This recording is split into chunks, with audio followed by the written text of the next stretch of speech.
why and how to apply loudness normalization to your podcast. Welcome to the Audacity to Podcast, episode 307.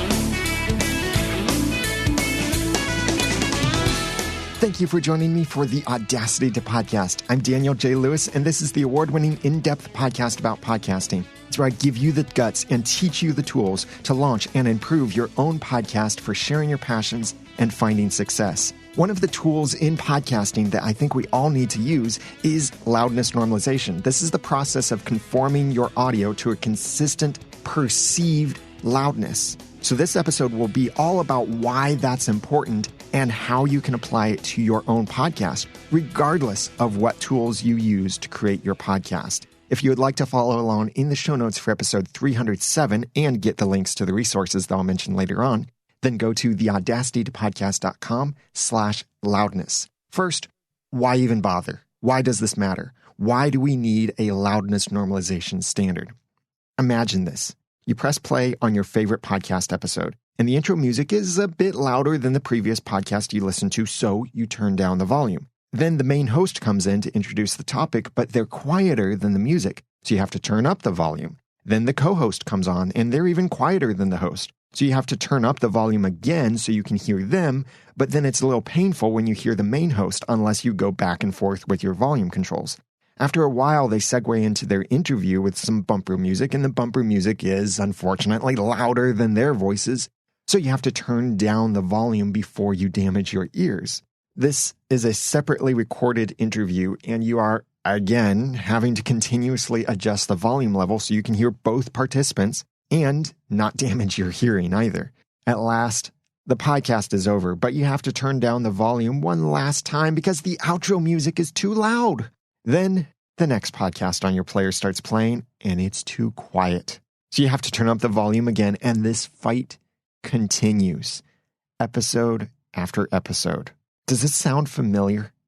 That kind of frustration happens every day and can happen to any podcast, even the professionally produced podcasts. In fact, many of the professionally produced podcasts have this problem within their own episodes, that you have to adjust the volume level back and forth in order to be able to hear things and not blast your hearing.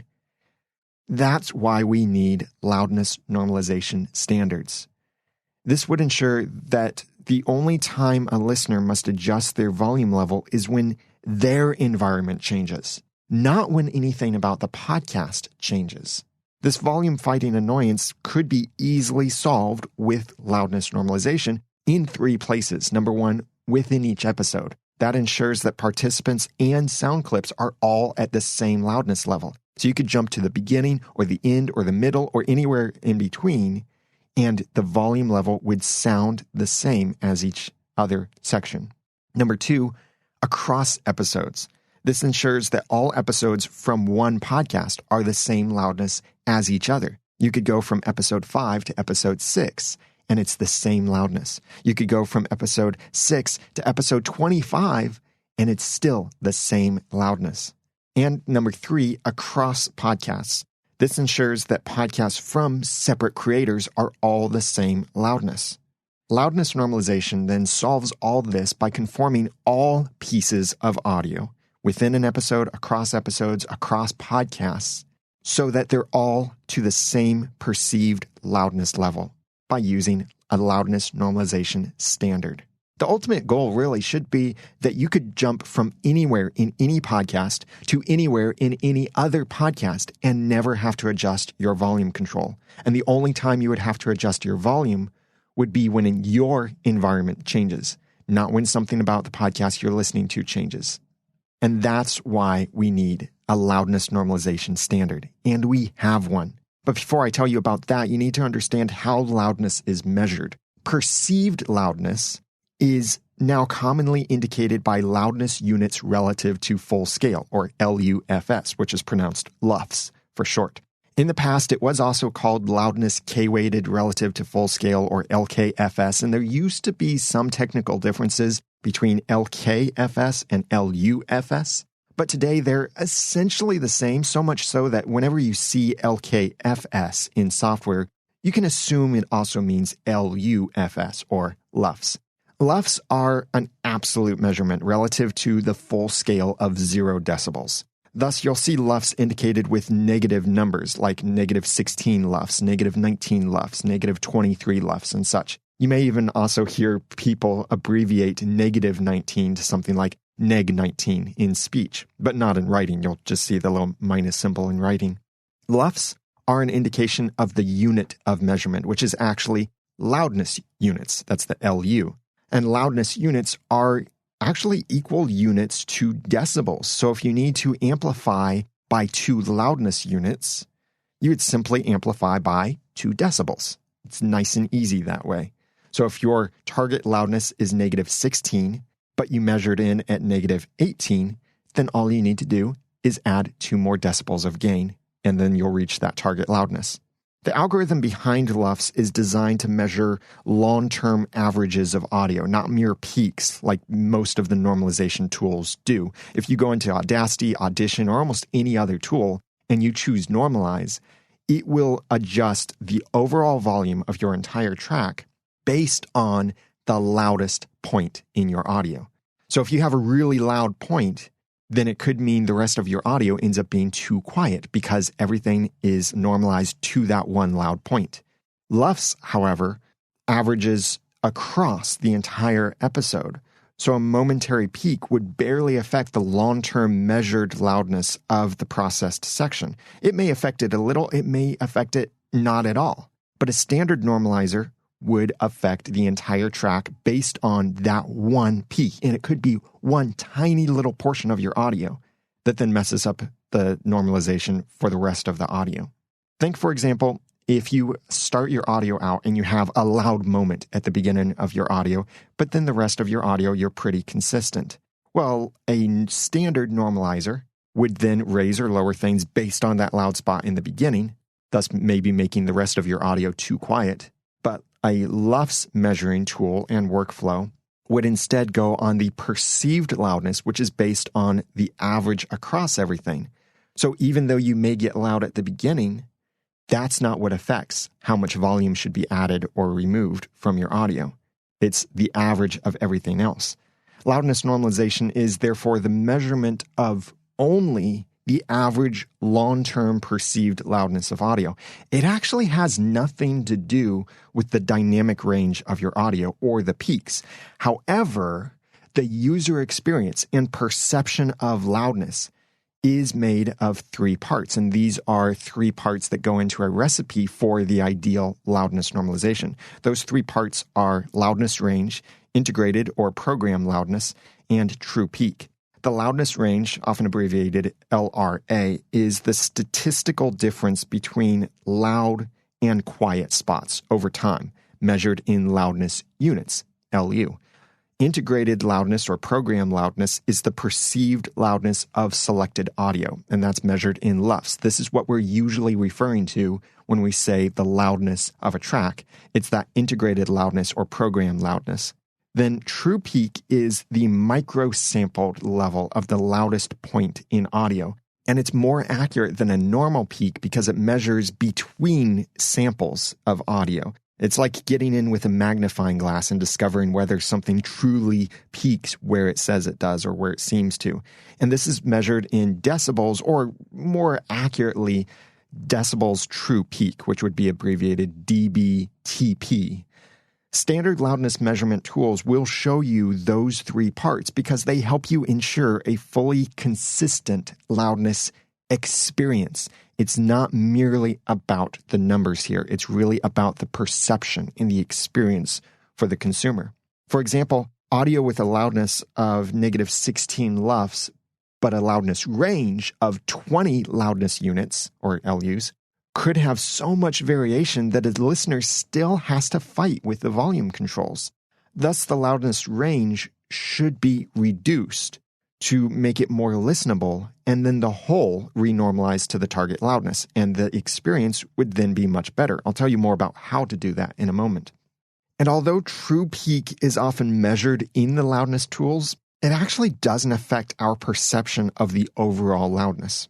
For example, audio at negative 16 lufs with a true peak of negative 4 decibels would sound the same as that audio with a true peak of negative 2 decibels. That's because the peaks are so small that they are usually unnoticed. It's when audio peaks for a long time that it becomes noticeable.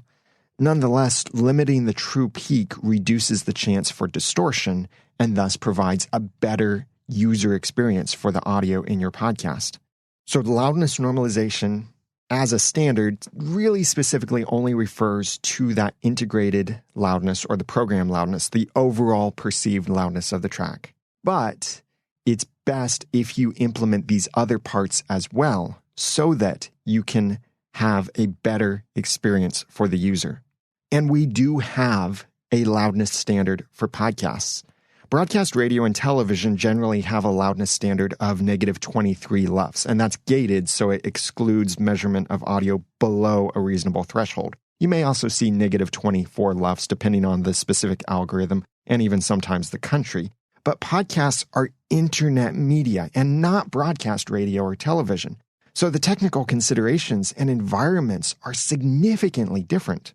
Many popular media programs already offer loudness normalization through optional features, such as voice boost or sound check or other similarly marked features inside of the playback. So when many of the greatest minds in audio engineering and contributors in broadcast standards got together and proposed a loudness standard for podcasts, they align nicely with pre-existing common practices. For example, the sound check feature inside of iTunes will, on average, normalize audio to negative 16.2 lufs.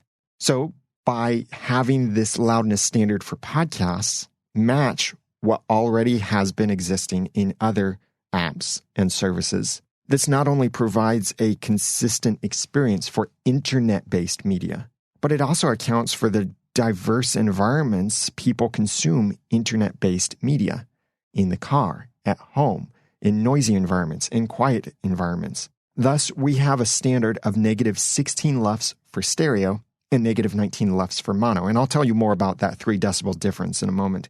I've referred to this previously as a proposed standard, and I've been talking about this for many years. But seeing the broad adoption and lack of significant support for any competing proposal, I'm now comfortable calling this the loudness standard for podcasts. The reason for that 3 decibel difference between stereo and mono is because of pan law, or sometimes called pan rule. This is a mixing and recording principle based on the physics of sound. You may already be familiar with the fact that if you double a sound source, it gives you a 6 decibel increase. And pan law with digital and playback devices is intended to ensure a consistent volume level if you were to play an audio source through 2 speakers or 2 sides of headphones and then started panning the audio back and forth, fully left, fully right, centered, back and forth like that, it should come across as the same perceived loudness regardless of where you pan it. Essentially, in these digital and playback devices, doubling the mono signal will result in a 3 decibel increase in the perceived loudness level of that same signal. And you may even see this in audio editing software when converting a stereo track to mono or mono to stereo. It will actually change the waveform to make it look like it's quieter or make it look like it's louder, but it may not affect the actual perceived loudness of that audio.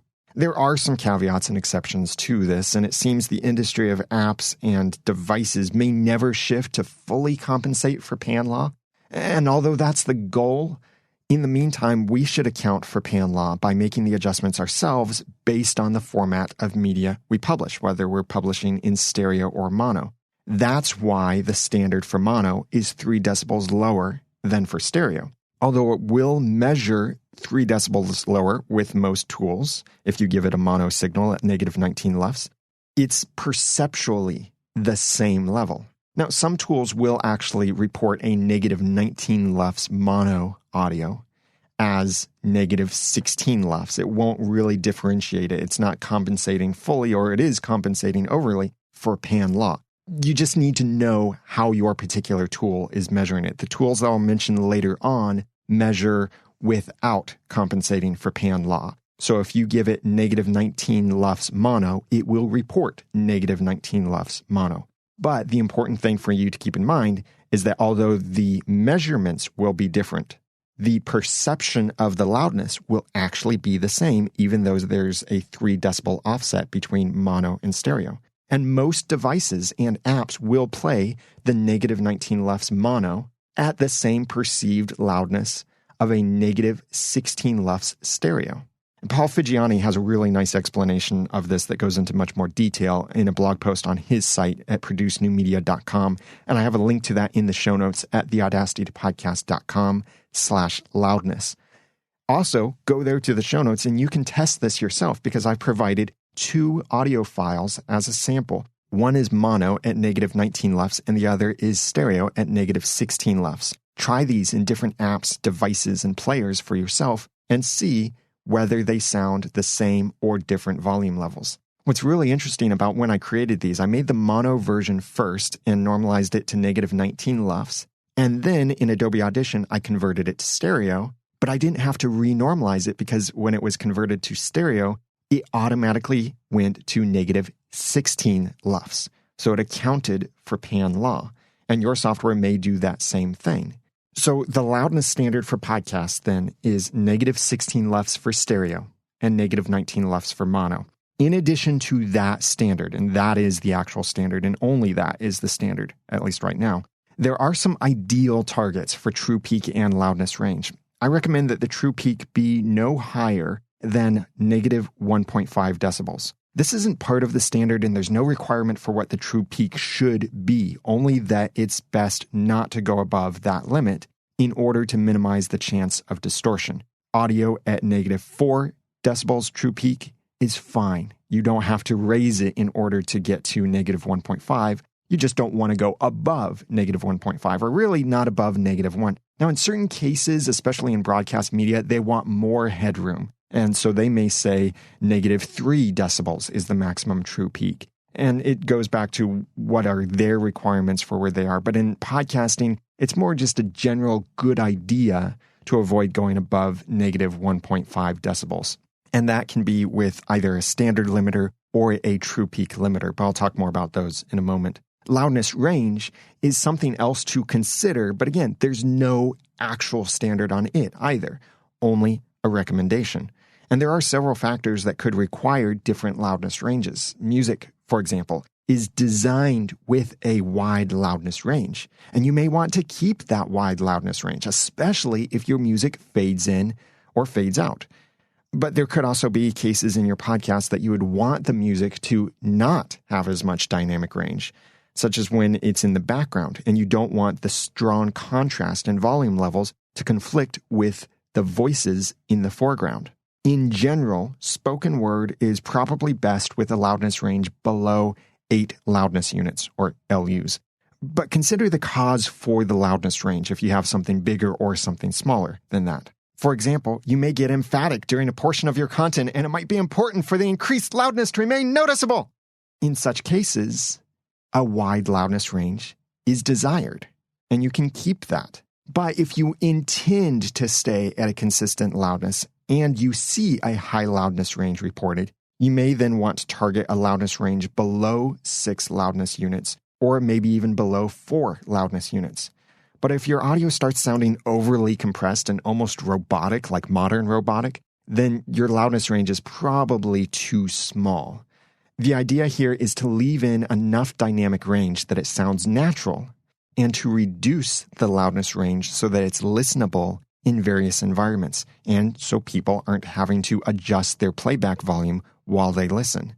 Also, the loudness range could be affected by variations between participants, where one person is consistently quieter than the other person. And in such a case, it would be better to normalize the multiple sources, whether on separate tracks or within a track, to the same LUFS target, so there's not as much loudness difference between them. And if the voices are on separate tracks, then it's so much easier because then you can easily loudness normalize each track to that target level without having to do any kind of compression. and then the loudness range itself will also improve. If they're recorded onto the same track, however, and mixed together, and you notice whenever you're talking, the waveform is bigger, whenever your co-host or guest is talking, the waveform is smaller, then you do have a consistency problem within a single track, and you'll need to fix that loudness range with some compression, which I'll tell you more about in a moment. And simply keep in mind that with this standard, the idea is to have listenable audio, and you don't have to obsess over a 0.1 or 0.2 difference in some of these things. It's okay if it's a little bit off. It's the experience that matters most. So are you ready to dig in? I've got a universal loudness normalization workflow that you can follow regardless of whatever tool you use, whether it's free software or paid software. Now, there are tools that make loudness normalization easier, and I'll cover some of those in a moment. But it's important for you to understand this whole loudness normalization workflow and accounting for these other recommendations so that you can make appropriate adjustments when necessary, or if you're switching tools, or so you know simply what's going on in the background. And if something doesn't quite sound right, you can know what to undo and go back and do a little bit differently. So again, the elements of a loudness normalization workflow and what affects them are as follows. Loudness range, or LRA, is affected either by vocal technique consistency and then adjustable with compression, or it's affected by mismatched loudness from different tracks. And if that's the case, it's adjustable with independent normalization, maybe no compression required. Integrated loudness or program loudness, that's the LUFS that we're usually talking about with the loudness standard, is affected by recording levels and adjustable with gain or amplification. True peak, or DBTP, is affected by the loudest parts in your audio and is adjustable, or distortion is prevented with limiting. I made a video tutorial to demonstrate this process with exact details on how to use each of these tools that I'll mention. This video is available exclusively to members of Podcaster Society. So if you're already a member, log in, go to the tutorials section, and you'll see the Universal Loudness Normalization Workflow tutorial that you can watch there. Or if you're on the show notes, simply click the link and it will take you to that, where you can log in if you're a member there of Podcaster Society. But here's an overview of this process, and this is inspired by Paul Figiani's podcast Loudness Processing Workflow. It's an 8-step process, and some of these 8 steps may not be necessary depending on the audio that you have and how it measures in these different things. But step 1, measure the loudness, and you can do that with a free tool like R128X GUI for macOS or Orban Loudness Meter for Windows. I have links to these in the show notes at theaudacitytopodcast.com/loudness. Step 2, compress if necessary to reduce the loudness range. If it seems like it's too high, if it sounds like it's too high, use compression. Step 3, measure LUFS to see how offset they are. Simply look at that number, and you're going to use that number, the offset number, for some math in just a moment. Don't worry, it's simple math. And step 4 is where we use that math. You adjust the gain to an intermediate target of -24 for stereo or -27 for mono. This is not our ultimate target, but it does have that 3 decibel offset for mono, so you need to account for that. So if, for example, your audio measures in at -25 LUFS and it's stereo, then you need to adjust the gain, add 1 more decibel of gain, so it comes up to -24 for stereo. Or if it's mono, then you need to remove 2 decibels of gain to bring it down to -27 for mono. Some simple math there. Don't panic yet.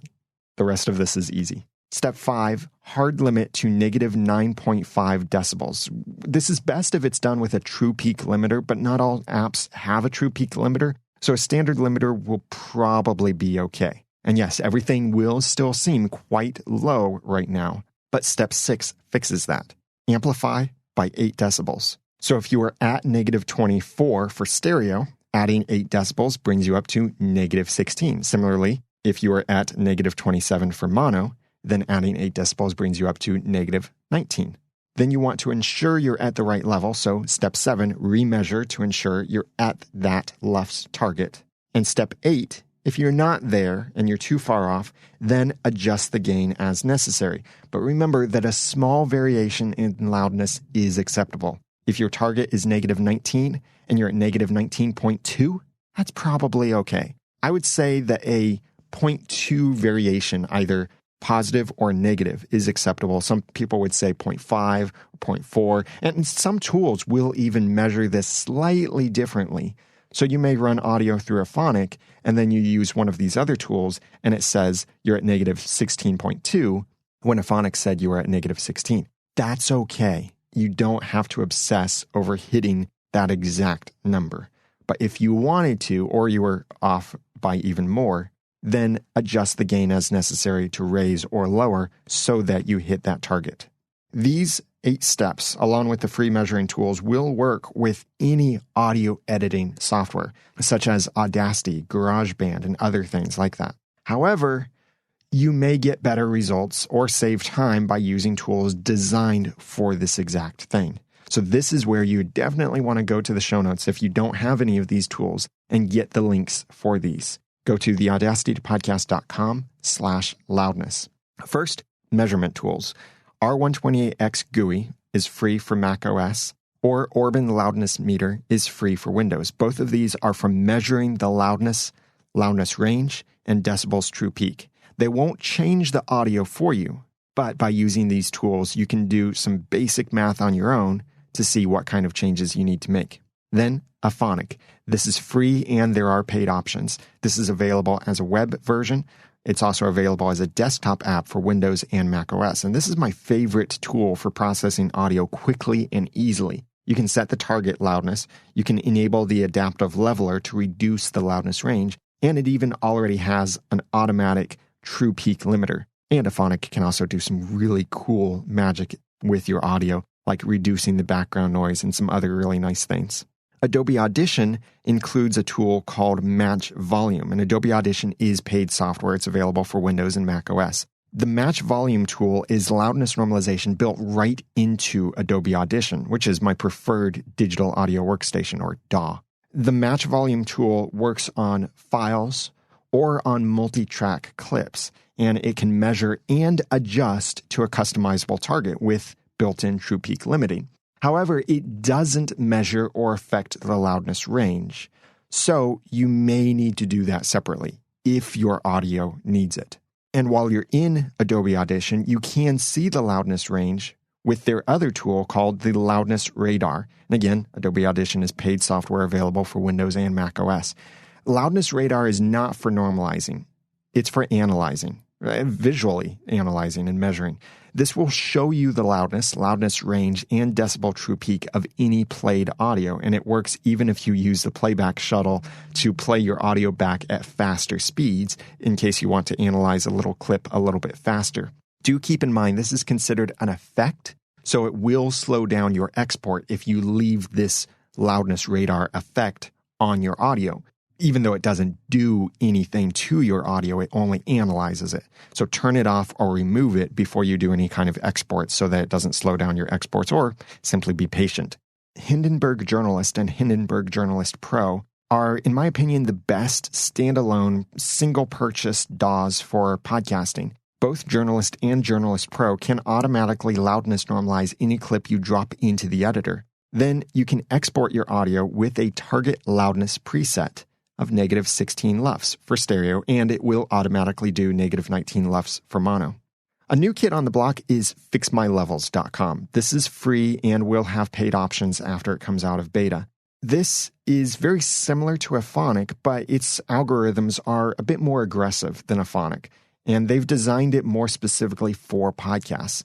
So you may get better results with this than a phonic. You may get worse results. It really depends on the audio you put in. You can try it out if you want. I've got a link to it in the show notes. If you use Reaper, which is inexpensive but paid software for Windows and Mac OS, it's a great alternative to Audacity. A little bit more expensive, but a little bit better. There is a free set of extensions called Standing Water Studios Simple and Mighty, or SWS/SNM. And inside of those extensions is a tool for measurement and normalization of your audio within Reaper. So you don't have to run a separate program. You install those free extensions, and then you can do that right inside of Reaper. There are other tools for measuring and adjusting audio too, and they're either through a plugin, a standalone app, or a built-in feature. with many of these tools, you may see them refer to online and offline. And that's not talking about whether you're connected to the internet. Online refers to analyzing during playback, while offline can analyze the audio without playback. And so it's faster than real time. But online can show you real-time results while you're playing. Some of these tools are limited to only one way or the other. Like the loudness radar built into Adobe Audition is an online analyzer, so it only analyzes audio while it's playing, whereas R128X GUI is an offline analyzer. It processes the audio without your having to play it.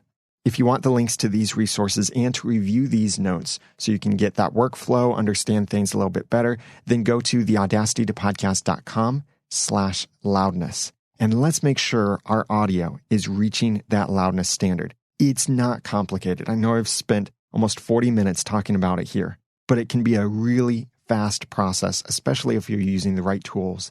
And the results are much better. So your audio can be consistent across your episodes, within your episodes, and your audio of your podcast can be consistent with everyone else's audio for their podcasts as well, so that the user ends up with a much better experience. They can hear you, they can hear your co-host, your guests, they can hear your sound clips, and they're not being blasted by loudness. They are in control of the volume, and they only have to change that if their environment changes, not because of something that happens differently in your podcast. So use these tools to make your podcast audio much better and conform to the podcast loudness normalization standard. If this helped you, then please go to the show notes at theaudacitytopodcast.com/loudness. I'd also appreciate it if you would share this with anyone else whom you think would benefit from this if they need some help understanding loudness and bringing their podcast to these loudness normalization standards. That's at theaudacitytopodcast.com/loudness. I want to thank a couple people who wrote some kind reviews for the Audacity to Podcast in iTunes. Zachary Webb from the United States of America said, Daniel provides great information on the Audacity to Podcast. The way he shares information is easy to understand. Thanks for doing this podcast, Daniel. Thank you, Zachary, for that kind review. Zachary didn't mention the name of his podcast. So Zachary, if you could go to the show notes at theaudacitytopodcast.com/loudness and comment with the name of your podcast and a link to your website, and I'll be sure to stick it in the show notes so anyone else can check out your podcast if they're interested. Then Sean Highland from the Slept in Government Class podcast, great name, wrote this review in iTunes saying, unity, clarity, sincerity. These are the three words I first think when I listen to Daniel's episodes. I always hear something I can use and never have to filter through garbage to get to the gold. Daniel also presents a clear desire to help people improve at something he truly loves. When I was first starting out, I listened to Daniel after I paid for a website service my new podcast didn't need. Thanks to Daniel, I was able to get a refund before the trial period ran out. That's real utility in a format I can enjoy. Thank you very much, Sean, for that kind review. And because Sean mentioned his podcast, I looked it up. Here's a description from iTunes. Slept in Government Class is a podcast for those who simply want an objective, nonpartisan look at government. If you just want the facts about what government is doing without the partisan spin, then this is the podcast for you. And that's at sleptinclass.com. And I have a link to his podcast in the show notes at theaudacitytopodcast.com/loudness. I really appreciate the iTunes reviews because they really encourage me. They help me to know how I'm helping you to podcast better, and they help me get to know your podcast and the kinds of podcasters who are listening to the Audacity to Podcast. So if you write a review for the Audacity to Podcast, please make sure that you mention the name of your podcast so I can give it a little shout out and a link in the show notes. So if you want to check out these podcasts, then go to theaudacitytopodcast.com/loudness. Podcaster Society is almost reopened to new members and should be opening very, very, very soon. I'm really excited about a new course launching first to Podcaster Society, and that's a complete Zoom H6 course for podcasters. Some really great information in this course, some nice ways that you can use the Zoom H6, which mic capsule is best for podcasting, how to use the Zoom H6 with Mix Minus for Skype, and much more. That's coming first to Podcaster Society, included with their membership, and it will be available later as a standalone purchase if you'd like. If you want to join the waiting list for Podcaster Society, or to join Podcaster Society if registration is reopened, then go to podcasterssociety.com, and I'd love to help you improve the podcast you already have over there at podcasterssociety.com. Now that I've given you some of the guts and taught you some of the tools, it's time for you to go launch or improve your own podcast for sharing your passions and finding success. I'm Daniel J. Lewis from the Audacity to Podcast.com. Thanks for listening.